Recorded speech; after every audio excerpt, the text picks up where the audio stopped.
started a Facebook group for the mentorship program.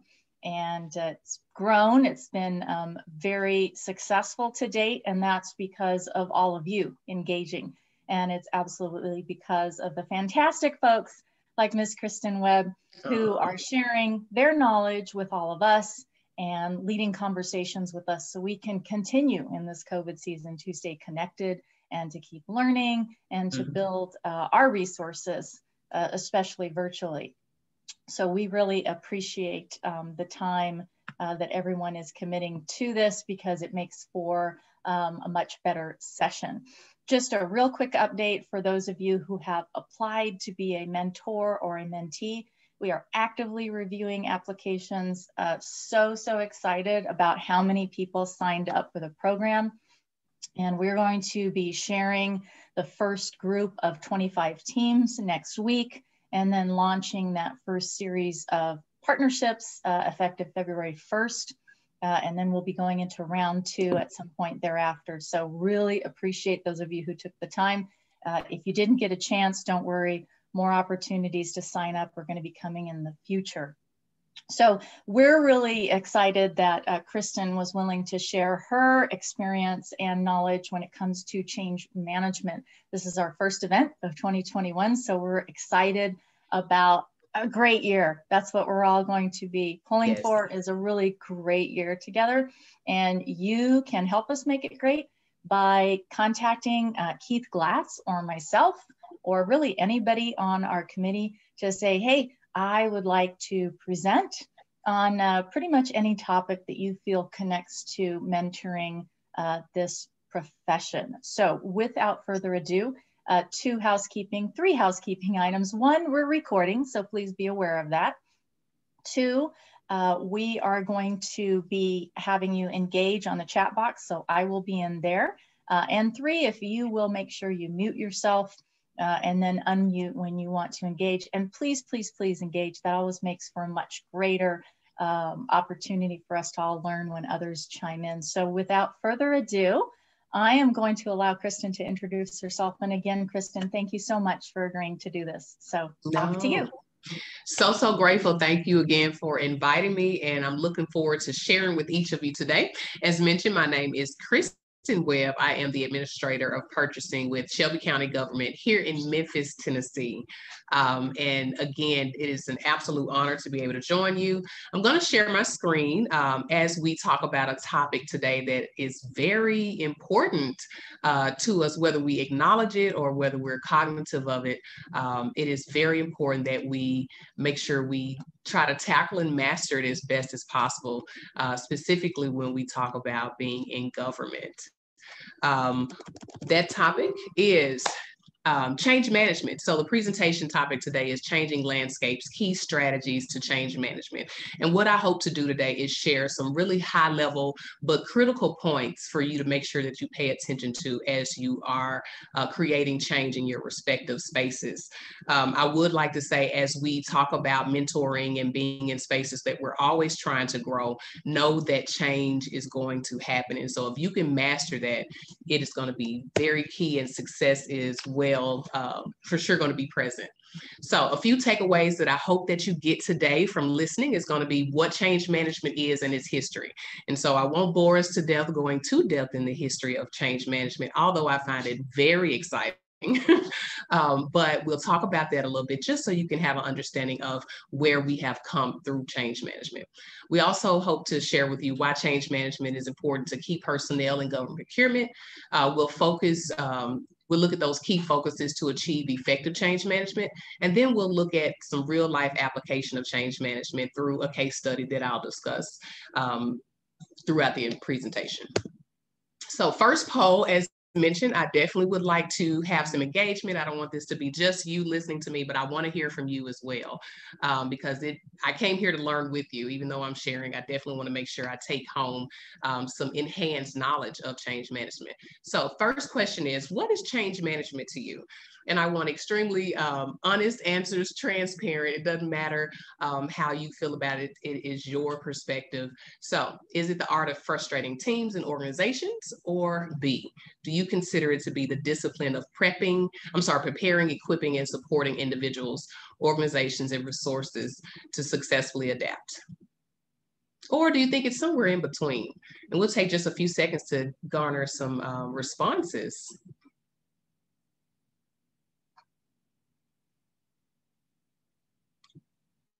I see a lot of C's. Awesome, awesome. And you're right, it is kind of a blend of that. And I got another C from Patty as well. So it is a blend of that, because change, unfortunately, is not comfortable. We're going through a pandemic. I wish I was able to say we just ended a pandemic, but we are still in the midst of it. And it has created so many changes for us as we are being our professionals in the government respective spaces we're in.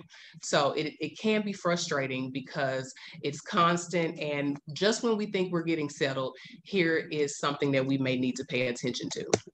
So great answers. It is definitely a blend of both.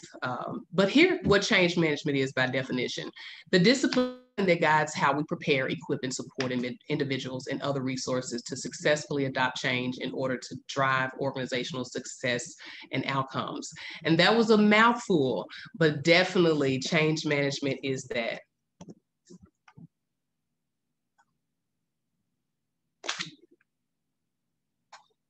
There we are. So poll number 2, again, I want us to be able to engage. Have you been a part of successful change management? That's a reflective question for you, whether you are new in the profession or if you are you've been in it for a very long time and you're seasoned in it. Have you been a part of successful change management? Let's take just a couple seconds so I can hear from the group.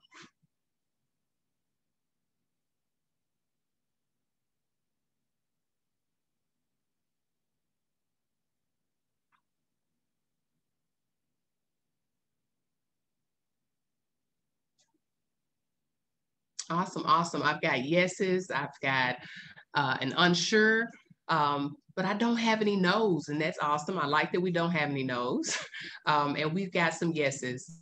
And for those that actually selected or felt that they were in the unsure bucket, I want to reassure you that you absolutely have been a part of change management. It is one of those kind of hidden things sometimes, but change is always happening around us.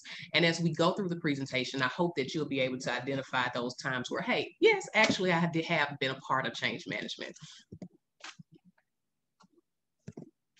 So real quickly on the history of change management, we talk about this is change management has been going on really all of humanity. But when we talk about it as a discipline, we're looking at pre-1900s when we talk about the foundations. And the focus was on improving our collective understanding of human beings at the time, how we experience change, and how our human systems interact and react. And that took place around your 1900s, just simply looking at how humans and the human systems experience change. Then around the 1900s, change management entered our business vernacular, and it really began to set itself on the radar of businesses and individuals, organizations, professionals as well, on what change management was. And so the people side of change moved out of the academic and exploratory space, because when we talk about foundations area, it was really just exploring. But as we get into the 1900s, you start to really find individuals wanting to integrate it into operations and things of that nature. During our formalized period, your 2000s to present day, January 2021, it became an additional structure and rigor codified change management as a discipline. So it really solidified change management as a discipline. And you actually, as we talk about going forward, you'll see a increased collaboration of other disciplines with change management. When we think about project management, for a good example, it's going to be very, very critical piece, or it has already proven itself to be a critical piece of change management. So just a little bit of background for you all. If you wanted to Google, you can find all types of information about the philosophers, the researchers behind change management. It really is interesting stuff. But why is change management important to the government procurement? I think that's what we're all here for. We want to understand, why is it important? And I think what's really key to point out is it's important because when we make change, when we in government make that change, it has a positive or adverse effect on the livelihoods of those we serve. So that's one really key reason we want to make sure we understand why change management is important to us. But on top of that, it is to ensure the efficient continuity of goods and services provided to the public. And that's what I, in essence, was saying before. But if we get our change management correct, when we're going through new systems, when we're implementing new processes, when we're engaging the public differently, whatever that change is, we're able to continue to provide positive outcomes for them. And so it's really critical that we hone in on that skill. So why does change happen? It happens because there's a gap in the process, or maybe a gap in the system that has been identified, or it could be process or system enhancements have become available. If you are familiar with working in IT, there will always be an upgrade. There will always be some new enhancement available during maintenance or anything like that. So our processes are constantly changing a lot of times in our systems because of available enhancements to make our work much smarter for us. As well as when we talk about government, what's really key about government versus other industries, state and federal legislation or our policies that govern us will have us having to shift and make changes. So that's really important to keep in mind of just 3 reasons that you also probably can identify some others as to why change happens. Some examples of some government procurement changes: legislative and organizational policy, vendor engagement. There will be times that we're changing the way we engage with vendors, be it because we're changing the new front of a system that they utilize, or maybe it's new forms that they have to go through. Customer and user engagement, those that we're providing the service to, that are making the request to us so that we can help the public in that way. Commodity service procurement assignments, sometimes we need to internally change our processes with our purchasers or with our contract agents. And then when we talk about contract terms and conditions, solicitation modifications, personnel onboarding and offboarding, which we know can be a completely different monster in itself when we talk about that type of change. And then system enhancements, as I mentioned earlier. So those are a few things that we as procurement professionals definitely, or purchasing, contracting, definitely encounter pretty regularly. Political and organizational leadership change at an organization is another change management opportunity. Absolutely. Thank you for sharing that. It really is. And that list definitely wasn't exhaustive. So that's a perfect example of change management opportunity. So poll number 3, which is easier to manage, human or non-human resources? I always like this question and to see the responses that we get. So feel free, jump in.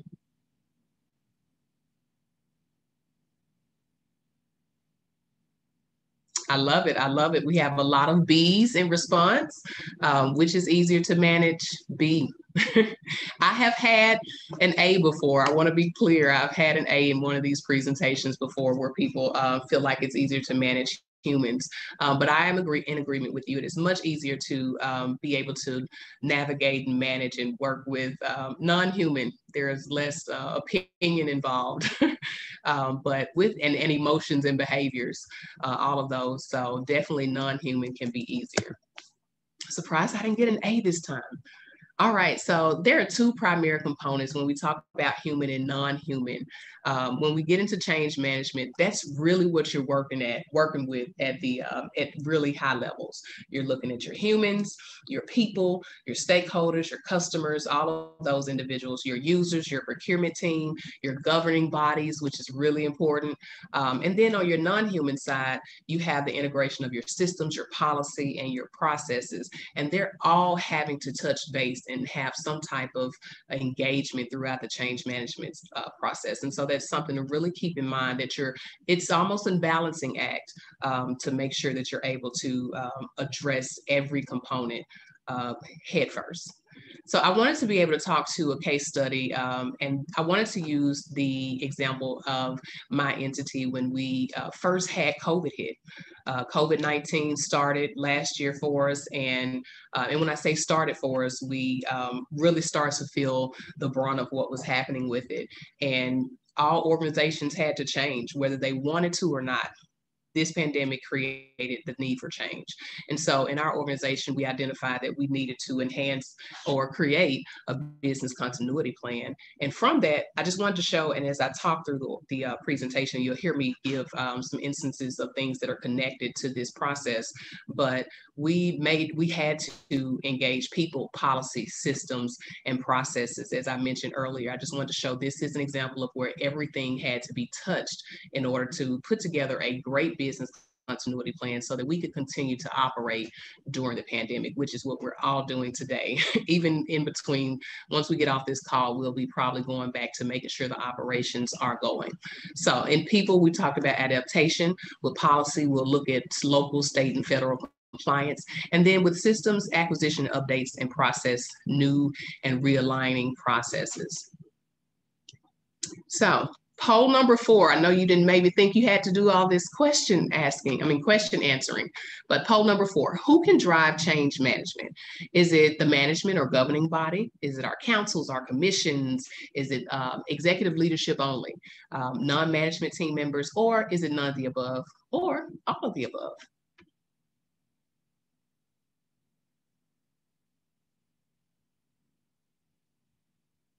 All right, I see nothing but D's coming in, all of the above. And it is absolutely, I would say it's A and B. Thank you. I'm glad you're enjoying the polls. But all of the above, it absolutely includes your management and your governing body, as well as your non-management team members. Even yourself, you're gonna have to make sure that you just want to know that all of them can drive change. They become a part of the process, and therefore they're driving it. It doesn't require that you are a leader by title. You may be the project lead. You may be one of the team members that's offering insight during brainstorming. Just know that absolutely anyone in the process can drive change management. So step 1, and we're going to go through I'll say these are what I consider our technical components of change management. We'll look at assess, develop, execute, and evaluating a change. Those are the 4 steps that you want to make sure you pay attention to from a technical standpoint when we talk about strategic change management. So when we talk about strategic change management, we're assessing a need, developing a comprehensive plan, executing the change, and then evaluating the change. When we say assessing a need or problem, we want to ask these questions. And when we're asking these questions, you're answering them and you're writing and you're documenting what those responses are, because what you're going to do is actually create a roadmap for the direction you'll need to go in with your change management. You're going to be considering all of the foreseen factors that will absolutely affect your change management. So first, you obviously identified a problem. You know, what is the need? What existing systems will be impacted or are impacted by that need or that problem? Who are your people? When we talk about that human component again, who are the people involved? Who are going to be impacted? What new resources will be needed? What policy or law will impact the need or the problem? And that is a really key one. I can't stress how, even with the continuity business plan, we had to ensure that we were aware of what was happening at the state level, what executive orders were our our governor giving out to us as from a procurement standpoint, so that we would know how we could actually function in the pandemic. We had to go to a lot of electronic processes or more automated processes than what we were doing before. And we needed to understand maybe from a technological guidelines or policy, how would that impact us? So addressing your need of problem, how will the budget be impacted? We know in procurement and in government procurement, money is usually not free flowing around us with our own budgets. And so you need to be aware of how that's going to need to be addressed if you, as you're addressing the problem. And then what are the potential contingencies? Some things are dependent upon other actions, other departments. And so you want to be mindful of that. Identify the benefits of the change. That means looking at your schedule, your quality, your costs, your stakeholder satisfaction, performance to business case, being able to define what makes the outcome successful. And then identify your potential risk. And with that, you'll be able to mitigate that, mitigate those foreseen risks that could come up. So what are the consequences of the risk? What are the barriers? And how will they impact the problem? So what is the impact of that risk? So you want to make sure those are the steps you're looking at, the questions you're asking when you sit down with your team, or maybe as an individual, or when you go to your upper management to get buy-in for a change that needs to happen, making sure that you have clearly understood what the problem is and what needs to happen.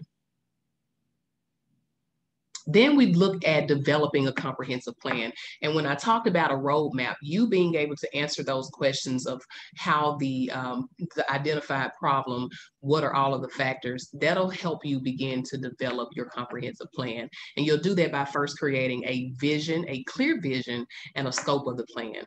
You'll receive feedback and integrate that feedback from all of your stakeholders.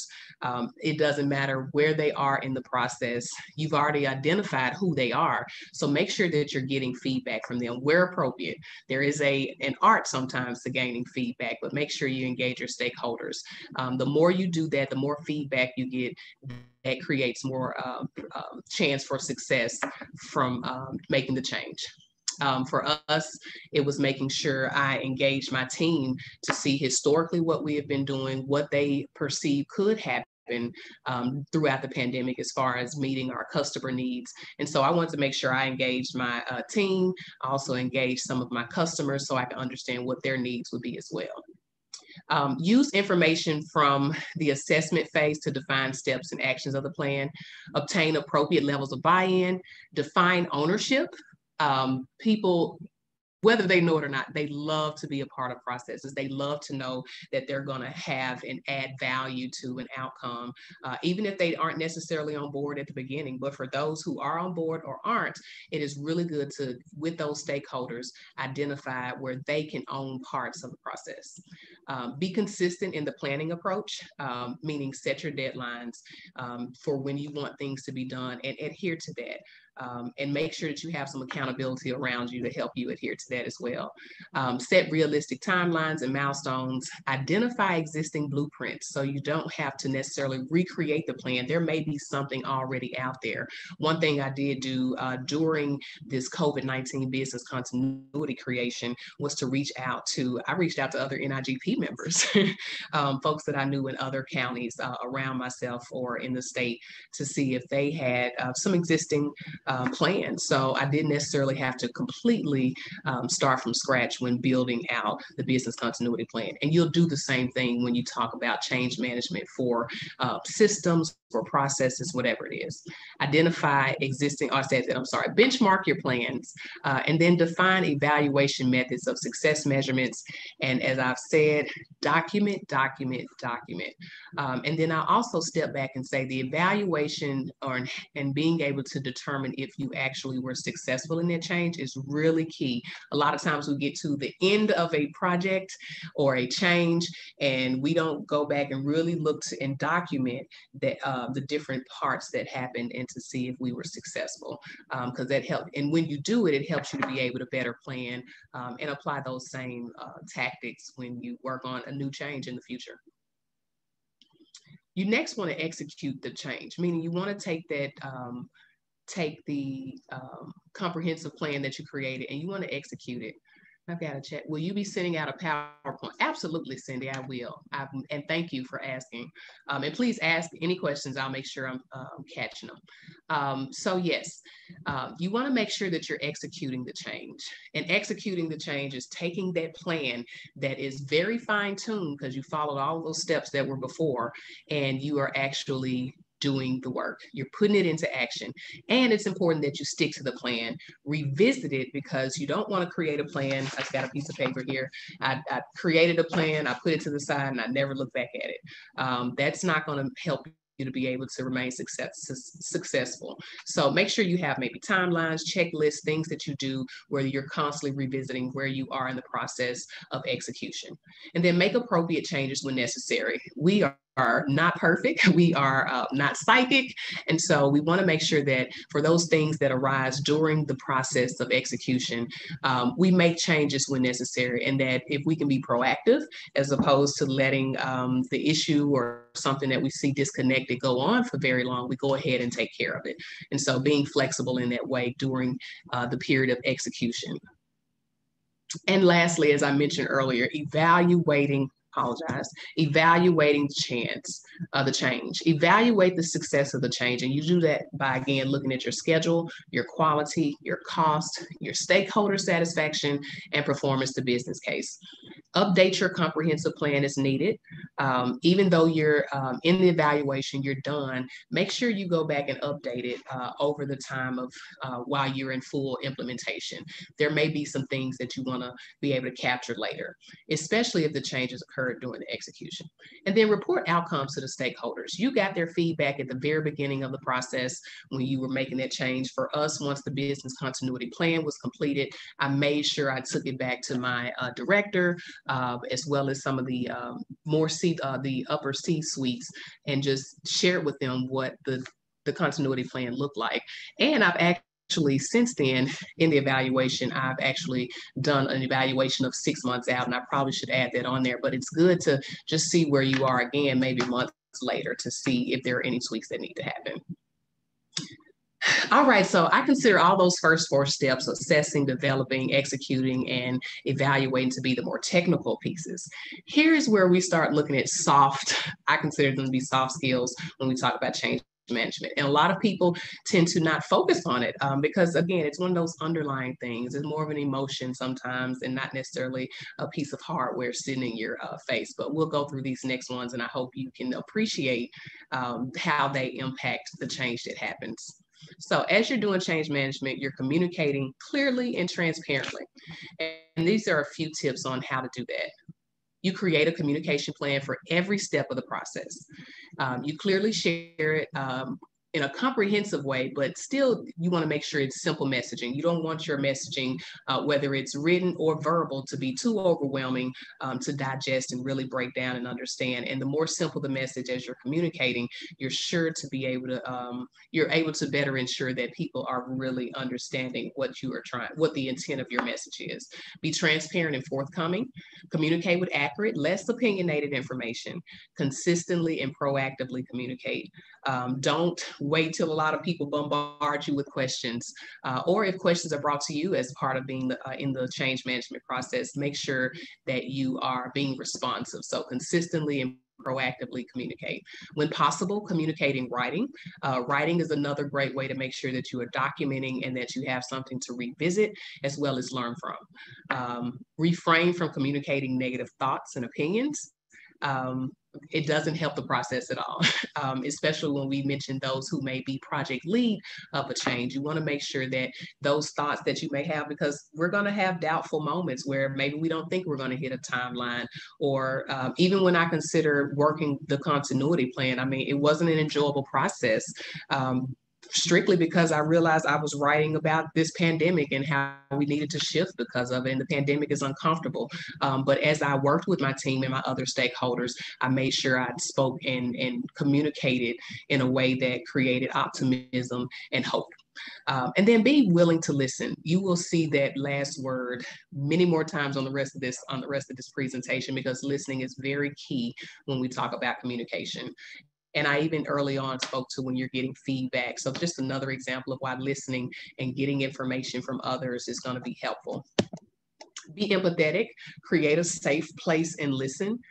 Change is uncomfortable, and people around you, whether you are leading the change, in a formal way, whether you're just a contributor, not just, but a contributor on the team, you want to make sure that you are being empathetic and creating a safe space for people to want to be able to communicate and share. You do that by working to understand your team and stakeholders' point of view. Acknowledging emotions, again, more of the human component. These things exist when we talk about change management. They absolutely can impact the success or not A wise Greek philosopher said, we have two ears and only one mouth for a reason. Absolutely. Create an environment of openness to allow for open and fluid dialogue. Be willing to listen. Suspend temporarily your own considered judgments and critiques, and then use self-disclosure as appropriate. I know with my team, when I talked about the business continuity plan, and I mentioned that, we're in a pandemic, and even I as a leader was scared, right? I had my concerns, but I would use that as we made those changes in the department or the team. I would use my own personal experience or my feelings of, hey, I definitely understand the apprehension or any anxiety that you may have as we work on this change or work on this process because of the pandemic. Know that I too can relate. And that can be helpful just to kind of put people at ease and help them understand that you are in it with them and that they can share openly. Expect the unexpected. I mentioned earlier, we're not psychic. We may want to be, but we're not psychic. And so you always want to know that you are going to have something that may come up that you didn't anticipate. Be flexible and realistic when that happens. And you do it with operating in the what if. That means knowing that a what if is going to actually come up. Have insurance, meaning your backup plans. Have a plan B too when you're making the change.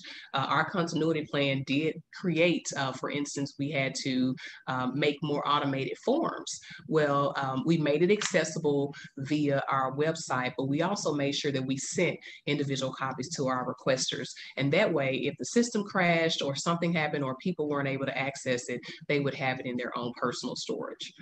Be flexible. Do not be resistant. Anticipate the unforeseen to occur, and then again, be willing to listen. I will keep saying it, be willing to listen. Ask for help. Utilize all of your resources. This is really key. And you identified a lot of those resources on the front end when you were actually in assess mode. So utilize all your resources by contacting your local, state, or federal authorities or agencies. I mentioned that I did have to ensure I was following what our state guidelines were as I developed the business continuity plan. Questions like, could I accept electronic signature that I was not accepting before? What does that look like? And did they tell us we could? Or could I hold my public bid openings electronically or via telecommute? And we had never done it before. So those are questions I had to look at my different authorities and agencies that govern us to see if I could do that. So tap into all your resources. Your professional associations, connect with NIGP. I love this mentoring group, but connect definitely with your colleagues and the professional associations, and then look for your white papers that are already out there. That's, again, not recreating the wheel when you're making your changes. So make sure that you're looking for the written responses or those roadmaps that could help. And then look into your previous professional experience. I think it's really key that a lot of times when we are creating change or being a part of the change and we're managing it, we can look at our own personal experience. We probably can pull from previous projects, previous executions of different things that we've done. So keep that in mind.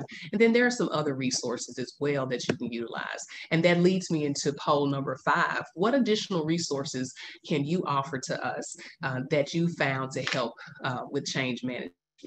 We are listening. Please join the chat and share. I'd love to hear. Insight communities, that's a really, really good one.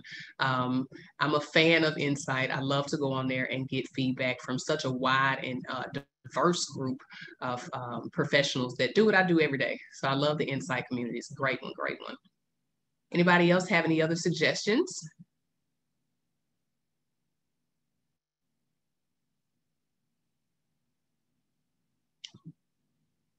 Classroom sharing experiences with peers in NIGP class, absolutely. So stay tapped into NIGP. It's an amazing resource with so many different avenues of learning. And so when we talk about change management, you're going to be learning. So definitely make sure you stay connected in that way. So remain optimistic, find the silver lining. The best lessons come from change. I, a lot of times, do I reflect and I look back at where I was professionally, say 10 years ago. And a lot of the changes that took place in my procurement spaces have definitely helped me be able to carry out my current role or current projects that I come across, because I learned from some lessons previously that consider change. Change is another opportunity to obtain success. You grow as an individual and leader, and then your team and your organization grows. From a leadership perspective, or just being a good team member and wanting good for others around us, being able to help grow and empower your team and organization through change management is something to really pay attention to. You will watch people rise to levels that they didn't know they were capable of sometimes because of effective change management happening. Lead by example, be the expectation.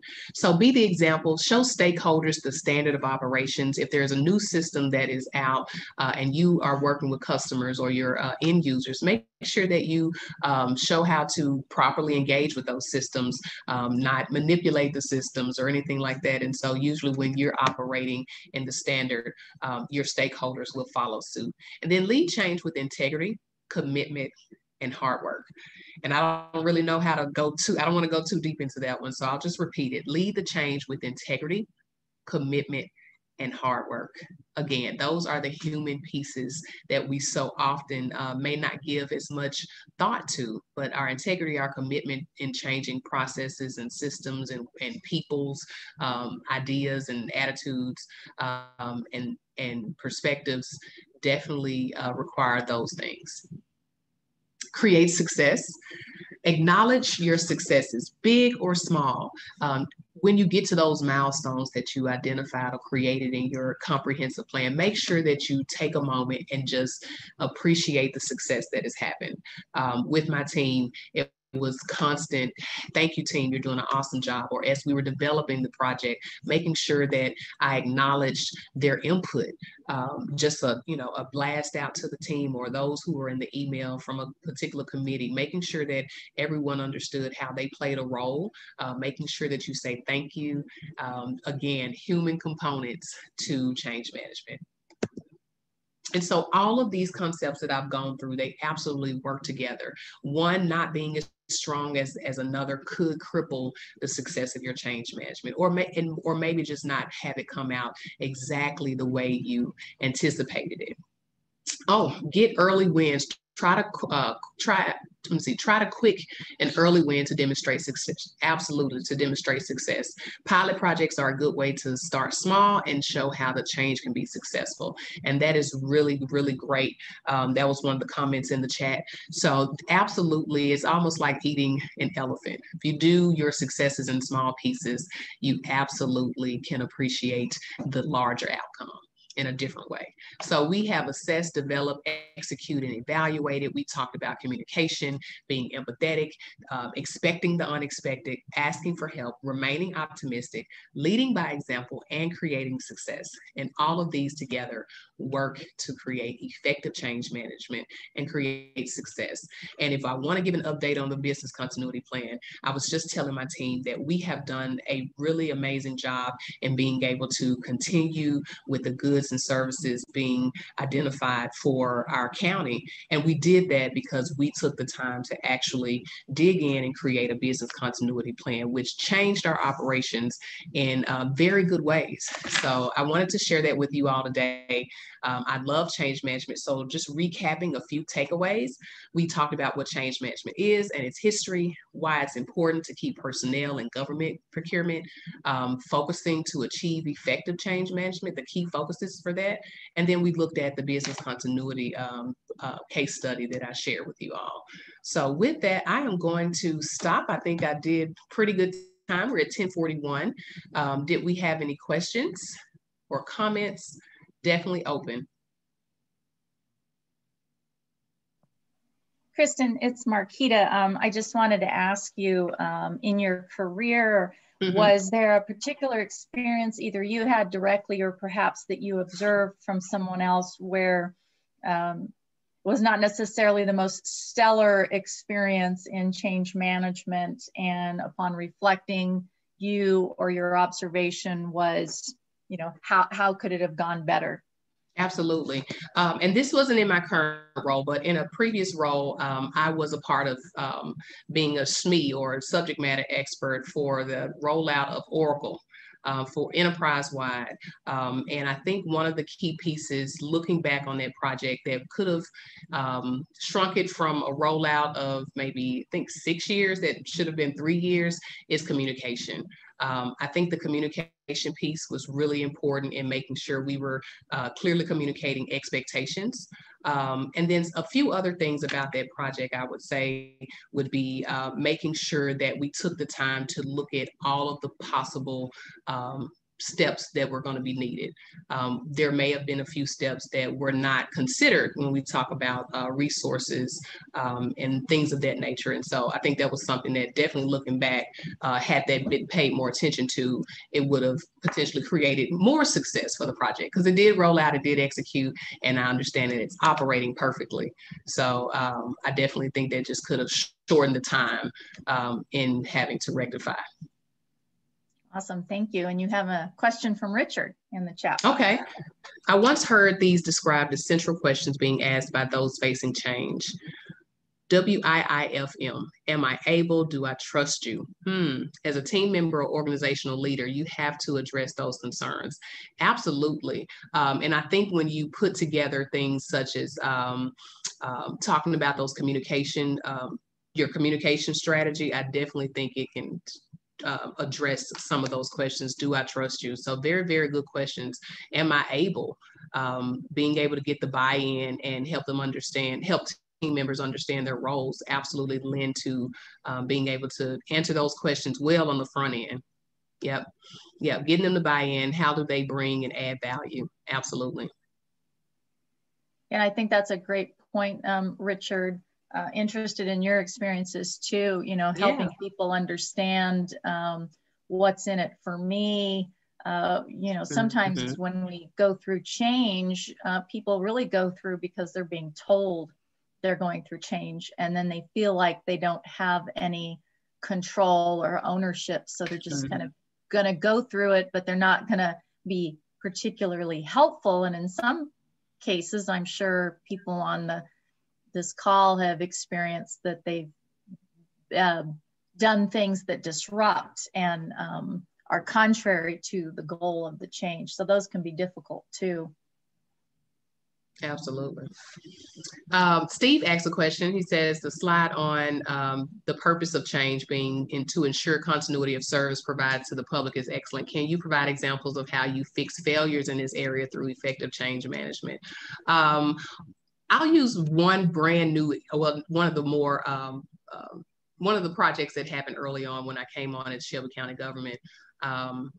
We were set up, our purchasing agents were set up and assigned according to commodity codes. And for those of us that work with NIGB commodity codes, there are thousands of them. And so it really made it difficult for departments to have a clear understanding of where they, who they needed to talk to, how could they quickly get issues resolved, through what resource. And so I consider that to be not necessarily a failure, but definitely an area for improvement so that we can be more efficient in meeting the needs of the customers. And so we implemented the process of reassigning or assigning the buyers by department.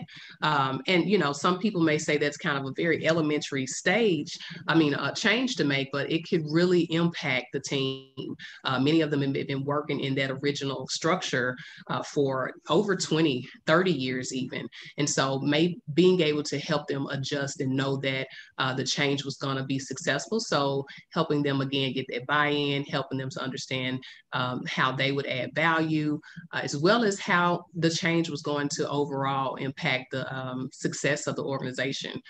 So that was a good one that we also had to work with IT. So when we talk about cross-departmental change and having to work with other areas, we had to work with IT so that we could make sure that the system operated correctly with those assignments. Yeah. So that's just a quick example.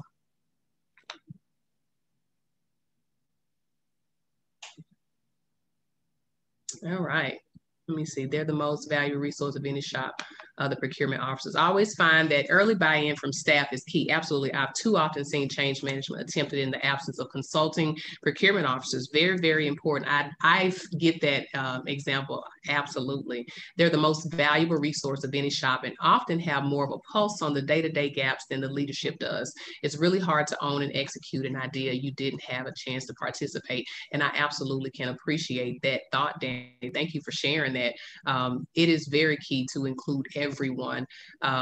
You want to make sure everybody feels included and you have that buy-in, but you absolutely don't want to miss the opportunity for success because maybe they had like the best idea to make it work really well. So very good point, Danny. Thank you for that. Anyone else? That's all I have. I do like to always include this slide that always does this. I don't know what that's about, but I live by, you cannot stumble upon greatness. You walk up to it and introduce yourself. And I do believe that us as individuals becoming the greater versions of ourselves require us to always be in pursuit of learning and growth. And so you have done that today, just being able to come in and sit with us on your precious time to learn a little bit more about change management, maybe from scratch, maybe just as a reinforcement, or maybe just to gain new perspective. Whatever it was, thank you for coming on and joining. And I'd love to stay connected. Here's my information if you like to connect with me on LinkedIn, or you can also contact me here at the office. It's in Shelby County. That's all I have. Thank you.